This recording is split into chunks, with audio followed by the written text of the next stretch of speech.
சட்டமன்ற பொதுத் தேர்தலானது நடந்து முடிந்திருக்கக்கூடிய நிலையில் நாளை மறுநாள் வாக்கு எண்ணிக்கை நடைபெற இருக்குங்க. ஸோ இந்த நேரத்தில் பார்த்தீங்கன்னா திமுக கூட்டணி தலைவர்கள் ஒவ்வொருத்தரும் வந்து பேசி வரக்கூடிய கருத்துக்களும் விவாதங்களும் பார்த்தீங்கன்னா மிகப்பெரிய சர்ச்சையை கிளப்பியிருக்கு அப்படின்னு தான் சொல்லணும். கடந்த 29ஆம் தேதி அன்னைக்கு 5 மாநிலங்களுடைய தேர்தலானது நிறைவடைந்திருக்கக்கூடிய நிலையில் இதை அடுத்து கருத்து கணிப்புகள் வெளியாகிட்டு இருக்கு. அதில் தமிழகத்தில் திமுக தான் மீண்டும் ஆட்சியை கைப்பற்றும் அப்படின்ற ஒரு பெரும்பான்மையான நிறுவனங்கள் வந்து கணிச்சிருக்காங்க. ஆனால் விஜய் ஆட்சிக்கு வருவார் அப்படின்னு ஆக்சிஸ் மை இந்தியா மட்டும்தான் வந்து சொல்லியிருக்கு. ஸோ அந்த நிலைமை வந்து எப்படி இருக்கும் அப்படின்றது யாருக்கும் தெரியாது. திமுக காரங்களும் பார்த்திங்கன்னா ரொம்ப குழப்பத்தில் தான் இருக்காங்கன்னு சொல்லணும். இது வந்து தெரியும் போது திமுக கூட்டணியிலிருந்து வந்திருக்கக்கூடிய முதல் குரலே பார்த்திங்கன்னா பிரேமலதாவினுடைய குரல் தாங்க. ஆட்சி அதிகாரத்தில் பங்கு குறித்து அவர் சொன்ன கருத்துக்கள் வெடியை கொளுத்தி போட்ட மாதிரி இருக்குது. அதாவது ரிசல்ட்டில் தொங்கு சட்டசபை அமைவதாக தெரிஞ்சிச்சு அப்படின்னா ஆட்சி அதிகாரத்தில் பங்கு கேட்பீங்களா அப்படின்னு செய்தியாளர்கள் வந்து கேள்வி கேட்டிருந்தாங்க.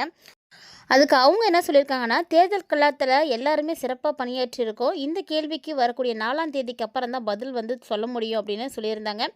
தேர்தலுக்கு முன்னாடி வரைக்குமே ஆட்சி அதிகாரத்தில் பங்கு குறித்து வாய் திறக்காத பிரேமலதா இப்போ திடீர்னு இந்த விஷயம் குறித்து ரிசல்ட்டுக்கு அப்புறம் பேசுகிறேன் அப்படின்னு சொல்லியிருக்கிறது ஏன் அப்படின்ற ஒரு கேள்வி எழுந்திருக்குங்க. இன்னொரு பக்கம் பார்த்தீங்கன்னா திருமாவளவன் பேசியதும் ஒரு கவனத்தை வந்து பெற்றிருக்கு அப்படின்னே சொல்லலாம். அதாவது தோழமை கட்சிகளுக்காக விசிகாவினர் சரியாக வேலை செய்யவில்லை அப்படின்னு அவர் விமர்சித்திருக்காரு. முதல்ல திருமாவளவன் நேரடியாக வந்து போட்டியிடுவதாக அறிவிக்கப்பட்டிருந்தார். ஆனால் அதுக்கு பின்னாடி பார்த்தீங்கன்னா அவர் வந்து பின்வாங்கிட்டார். ஸோ இந்த ஒரு நிலையில் தேர்தலில் இது இடதுசாரிகளுக்கு உரிய அங்கீகாரம் தர திமுக வந்து மறுக்குது அப்படின்ற மாதிரி ஒரு சில கருத்துக்கள் வெளியாகி இருக்குது.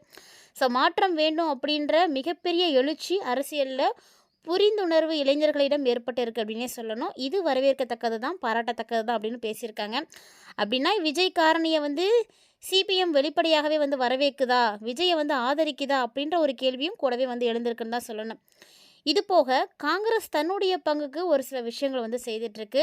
அதாவது அவங்க என்ன கொளுத்தி போட்டிருக்காங்க அப்படின்னு பார்த்தீங்கன்னா, களத்திலிருந்து ஒரு விஷயத்தை மட்டும் மிக தெளிவாக வந்து உணர முடியுது. ஏன்னா 2026 தமிழ்நாடு சட்டசபை தேர்தலில் மாணவர்கள், இளைஞர்கள், பெண்கள் இவங்களுடைய தாக்கம் தான் தேர்தலுடைய முடிவை வந்து நிர்ணயிக்க போகுது, தீர்மானிக்க போகுது அப்படின்னு காங்கிரஸ் எம்பி ஜோதிமணி வந்து சொல்லியிருக்காரு.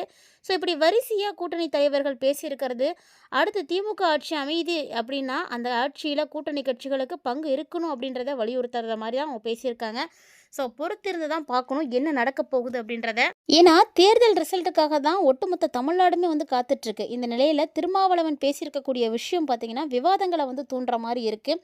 ஸோ எல்லாருக்குமே ஒரு கேள்வியை வந்து எழுப்புது, எல்லாத்துக்கும் ஒரு குழப்பத்தை வந்து ஏற்படுத்துது அப்படின்னே வந்து சொல்லணும்.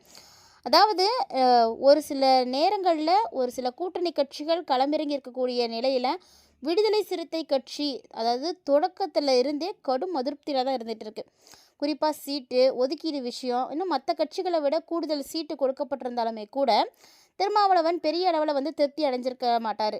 இப்படி இருக்கையில் இவர் பேசியிருக்கக்கூடிய விஷயங்கள் சலசலப்புகளை வந்து ஏற்படுத்தியிருக்கு. திமுக இல்லைனா திமுக கூட்டணிக்கு எதிரான வாக்குகளை பலர் வந்து போட்டி போட்டு பிரிக்கிறாங்க, பங்கு போடுறாங்க. பொதுவாக திராவிட கட்சிகளுக்கு திமுக அதிமுக ஆகிய 2 கட்சிகளுக்குமே எதிரான ஒரு கருத்து இந்திய அரசியல் களத்தில் ரொம்ப நாளாக இருந்துகிட்ருக்கு. அதனால் எதிர்ப்பும் வாக்குகளும் வந்து இருந்துட்டு தான் இருக்குது. இப்படி இருக்கும் பொழுது எதிர்ப்பு வாக்குகளை ஒவ்வொரு காலகட்டத்திலையுமே அப்பப்போ வந்து தோன்றி மாற்றக்கூடிய அரசியல் சக்திக்கு மட்டும்தான் இருக்குது. அப்படின்றதுனால இந்த முறை பார்த்திங்கன்னா எல்லாருமே வந்து ரொம்பவே வந்து வேலை சரியாக வந்து செய்யலை அப்படின்றது அவருடைய கருத்தாக இருக்குது. குறிப்பாக சென்னையில் திருவிக நகர் தொகுதியில் அதிமுக சார்பில் களமிறக்கப்பட்டிருந்த பொற்கொடி ஆம்ஸ்ட்ராங்குக்கு எதிராக விசிகாவினர் வேலை பார்க்காம ஆதரவாக வந்து வேலை பார்த்துருக்காங்களா அப்படின்ற ஒரு கேள்வியும் திருமாவளவன் வந்து சொல்லியிருக்காரு. ஸோ தலித் மக்களுடைய பிரதிநிதியாக பொற்கொடி வந்து களமிறக்கப்பட்டிருந்தாங்க. ஆனால் அவர் திமுக பாஜக கூட்டணி சார்பில் போட்டியிருந்தார். அவருக்கு பார்த்திங்கன்னா ரஞ்சித் உட்பட தலித் செயல்பாட்டாளர்கள் பலரும் பார்த்திங்கன்னா பரவலாக வந்து ஆதரவு கொடுத்துருந்தாங்க. தலித் உரிமைகளை பற்றி பேசும் பொழுது இவர்களுக்கு நிறைய விஷயங்கள் வந்து வெளிப்படுத்தியிருக்காங்க. அதாவது மத்திய அரசின் மீது கடும் விமர்சனங்களை வந்து கொண்டிருக்கக்கூடிய இவங்க தேர்தல் அரசியல் அப்படின்னு வரும்பொழுது மட்டும் ஏன் பாஜக பக்கம் போயிடுறாங்க அப்படின்ற ஒரு கேள்வி வந்து எழுந்திருக்கு. இப்படி இருக்கையில் திருமாவளவன் வெளிப்படையாகவே பேசியிருக்காரு. விசிகாவினர் வேலை செய்யலை அப்படின்னு பேசியிருப்பது பொற்கொடி போட்டியிட்ட தொகுதியை வந்து குறிப்பிட்டு தான் சொல்லியிருக்கிறாரோ அப்படின்ற ஒரு கேள்வியை வந்து பலரும் வந்து எழுப்பியிருக்காங்க. இதை தாண்டி தேர்தல் காலத்தில் இன்னும் நிறைய விஷயங்கள் சூடு பிடிச்சிருக்கு அப்படின்னு சொல்லணுங்க. அதாவது வெற்றி கிடைத்தால் அது தலைமைக்கும், தோல்வி கிடைத்தால் அது உங்களுக்கும் அப்படின்னு சேலத்தில் நடந்த அந்த ரகசிய சந்திப்பில் எடப்பாடி பழனிசாமி வந்து ஒரு சில வார்த்தைகளை வந்து உதிர்த்திருக்காரு. இது பார்த்தீங்கன்னா, அந்த கட்சியில இருக்கக்கூடியவங்களுக்கு ஒரு மிகப்பெரிய அதிருப்திய வந்து ஏற்படுத்தியிருக்கு அப்டின்னே சொல்லலாம். அதாவது கொங்கு கோட்டைய தக்க வைக்க வேலுமணிக்கு எடப்பாடி போட்டிருக்கக்கூடிய இந்த அதிரடி நிபந்தனை அதிமுகவுக்குள்ளேயே ஒரு புதிய அதிகார போரை வந்து தொடங்கி வச்சிருக்குன்னு சொல்லலாம். தமிழக அரசியல் வரலாற்றில் எப்போதுமே இல்லாத அளவுக்கு இந்த தேர்தல் ஒரு முடிவுகளை வந்து ஒருவித மர்மத்தையே வந்து தன்னுள்ள வந்து வச்சிட்ருக்கு அப்படின்னு தான் சொல்லணும். குறிப்பாக அதிமுகவினுடைய கோட்டை அப்படின்னு வர்ணிக்கப்படக்கூடிய கொங்கு மண்டலத்தில் இந்த முறை என்ன நடக்க போகுது அப்படின்றதான் தற்போதைய மெயின் பிக்சராக இருக்குங்க. ஸோ தேர்தல் முடிவுகள் வெளியாக இன்னும் ஒரு சில நாட்களே இருக்கக்கூடிய நிலையில் சேலத்தில் எடப்பாடி பழனிசாமிக்கும் எஸ்பி வேலுமணிக்கும் இடையே நடந்த இந்த சந்திப்பு அதிமுகவினுடைய 2ஆம் கட்ட தலைவர்களை திக் திக் அப்படின்ற ஒரு பிரமையில் வந்து ஆழ்த்தி வச்சிருக்குன்னே சொல்லணும். ஸோ எல்லாருமே வந்து ஒரு மிகப்பெரிய பரபரப்பில் தான் இருக்கிறாங்கன்னு சொல்லணும். ஆனால் எடப்பாடி அவர்களுடைய இந்த அதிரடியான ஒரு சில மாற்றங்களானது என்ன மாதிரி பிரச்சனைகளை உண்டு பண்ண போகுது, இவர் என்ன கணக்கு போட்டு வச்சிருக்காரு அப்படின்லாம் யாருக்கும் எனக்கு தெரியல. ஏன்னா 2021 சட்டமன்ற தேர்தலில் அதிமுக ஆட்சியை வந்து இழந்திருந்தாலுமே கூட கொங்கு மற்றும் ல வடக்கு மண்டலத்தில் தான் எடப்பாடியினுடைய கௌரவத்தை வந்து காப்பாற்றி கொடுத்தாங்க. அன்னைக்கு அந்த மண்டலங்கள் இவருடைய நேரடி கட்டுப்பாட்டில் வந்து இருந்துச்சு. ஆனால் இப்போது தென் மாவட்டங்களிலும் டெல்டாவிலும் பன்னீர்செல்வம் கோட்டை விட்டது தான் எடப்பாடியினுடைய இமேஜை டேமேஜ் செஞ்சிருச்சு. ஸோ அந்த ஆதங்கத்தில் தான் இப்போ அவர் வந்து கையில் எடுத்திருக்காரு. இந்த முறை நிலைமை வேற.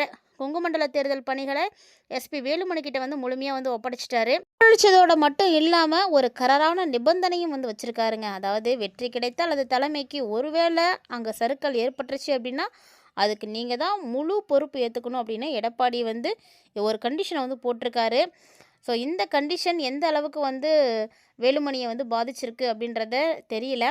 ஏன்னா நான் ஒரு சிலர் செய்யக்கூடிய தவறுகளால் எல்லாருக்குமே வந்து மிகப்பெரிய வந்து ட்ராபேக் ஆனது ஏற்பட்டுடுது.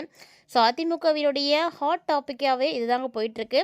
வேலுமணிக்கு கொடுக்கப்பட்டிருக்கக்கூடிய அங்கீகாரம் அப்படின்றத விட பின்னடைவு ஏற்பட்டால் அவரை ஓரங்கட்ட போகிறாங்க அப்படின்றது தான் அடுத்த நெக்ஸ்ட் பிளானாக இருக்க போகுது. ஸோ இது என்ன நடக்க போகுது அப்படின்றதையும் எல்லாம் பொறுத்து தான் பார்க்கணும். ஸோ மே 4 வரைக்கும் எல்லா விஷயங்களுக்கும் நம்ம வந்து வெயிட் பண்ணி தான் ஆகணும். மறுபுறம் பார்த்திங்கன்னா, கோவையில் அதிமுகவினுடைய பலத்தை உடைக்க திமுக தலைமையில் மிக நுணுக்கமான காய்களை வந்து நகர்த்தியிருக்காங்க. உள்ளூர் நிர்வாகிகளை மட்டுமே நம்பி களத்தை விடாமல் கரூரில் இருந்து செந்தில் பாலாஜியினுடைய தீவிர விசுவாசிகளை ஒரு ஸ்பெஷல் ஸ்குவாட் போல் கோவைக்கு வந்து இறக்கியிருக்காங்க. உள்ளூர் புள்ளிகள் எங்கே கவனக்குறைவாக இருப்பாங்களோ அங்கே முன்கூட்டியே மோப்பம் பிடித்த அவங்க வெளியூர் படையை வந்து அனுப்பி வச்சுட்டாங்க. ஸோ இதனால் என்ன நடக்க போகுது அப்படின்றதும் ஒரு மிகப்பெரிய கேள்விக்குறியாக தான் இருக்குங்க. ஆக 2 கட்சியிலையுமே தேர்தல் முடிவுக்கு பிறகு அதிரடி நிர்வாக மாற்றங்கள் நடக்கும் அப்படின்றது நல்லா தெரியுது இதிலிருந்து. இதே மாதிரி தாங்க திமுக தரப்புலையும் தேர்தல் பணியில் யாரெல்லாம் மந்தமாக இருந்தாங்களோ அந்த நிர்வாகிகளுடைய லிஸ்ட் வந்து தயாராகிட்டு இருக்கு. ஸோ முடிவுகள் வந்த கையோட பெரிய அளவிலான களையெடுப்பு நடக்கும் அப்படின்றதுல எந்த சந்தேகமும் இல்லை. பொறுத்திருந்து பார்க்கலாம் யாருக்கு என்ன நடக்க போகுது அப்படின்றத. இது குறித்து உங்களுடைய கருத்துக்கள் என்ன அப்படின்றத மறக்காம வந்து கமெண்ட் பண்ணுங்கள். வீடியோ பிடிச்சிருந்தா லைக் பண்ணி ஷேர் பண்ணுங்கள்.